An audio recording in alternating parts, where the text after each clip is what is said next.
I'm Savvy Mike, and this is Savvy Reviews. And well, everyone's upset at Robert Kirkman right now, whatever the guy's name is that wrote this episode, because nobody liked this episode of Invincible, right? Now, some people that found some enjoyment out of it, me being one of those people, but it had a lot to say about, religion and God and the devil, and honestly turned Satan into I guess a revolutionary. I don't know.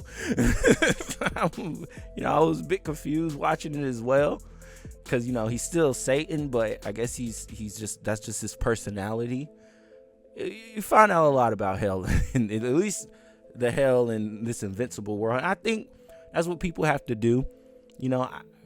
Some of this stuff you can't think too hard about it, because if you do, then you do indeed get upset, especially if you believe in Christ and religion and God and everything like that. This will definitely tilt you. It's going to upset you, because it is a lot of pockets and moments where that's specifically what they're talking about for like a majority of the episode. They have this conversation, Invincible and Damien Darkblood. But outside of all the controversial issues with the episode, I enjoyed it. Like I said, I found some enjoyment out of it. I found whatever story it was trying to tell, without thinking about it too much, it was pretty fun. It wasn't bad storytelling. I like Damien Darkblood. I like the group of people he's fighting this evil with, basically, that this evil within hell that's trying to take over hell and make the really bad things about hell the thing that the devil was torturing. Yeah, it gets that deep. They're called the Vile, and so the Vile is being tortured by the devil, basically, so it doesn't rise up and take over the world. So the devil, in a sense,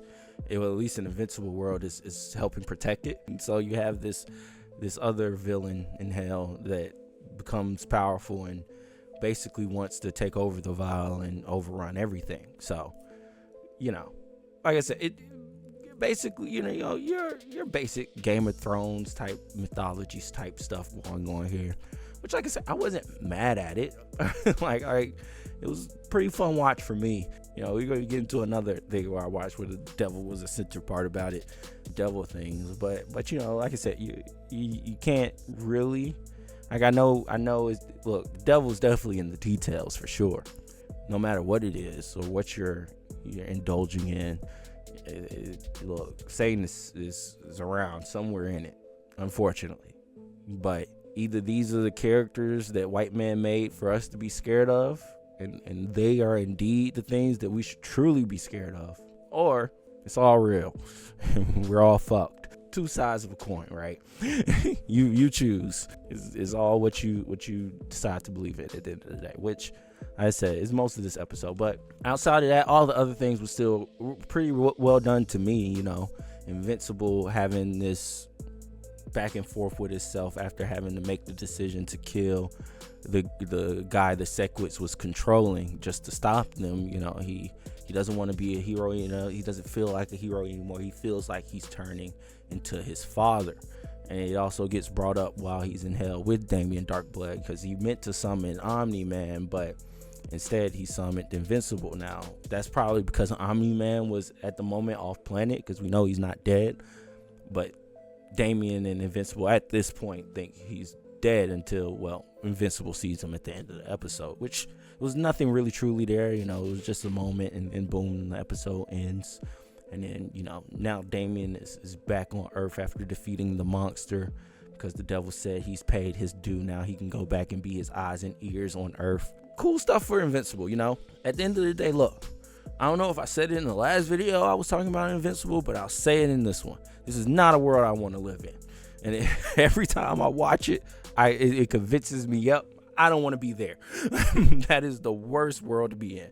Invincible's world, not a fun one to be in at all for anybody. Clearly. It's all types of things trying to destroy Earth at any given second and moment. So, yeah.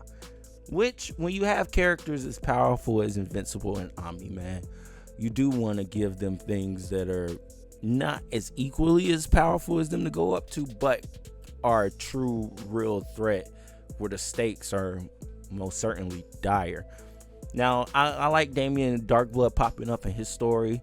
kind of carrying on. That I enjoyed. I know I said in the last review I did of this that, it kind of felt rinse and repeat with the sequence. It did, but this was continuing Damien Darkwood's story. So it was good to see him pop back up and see what he was up to and what he had going on, and to see he's going to be a part of the story, at least not a main part, clearly, because Invincible loves to do that thing where, okay, it hits you with the post-credit cliffhanger and we don't talk about it until the next season. We'll be back to this in the next season.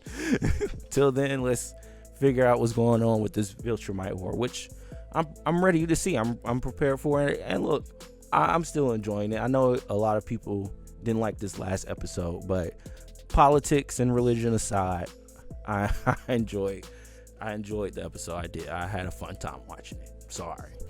Either way, it was fire to me. Let me know what you think in the comments below. As always, I'm Savvy Mike in this Savvy Reviews. Peace.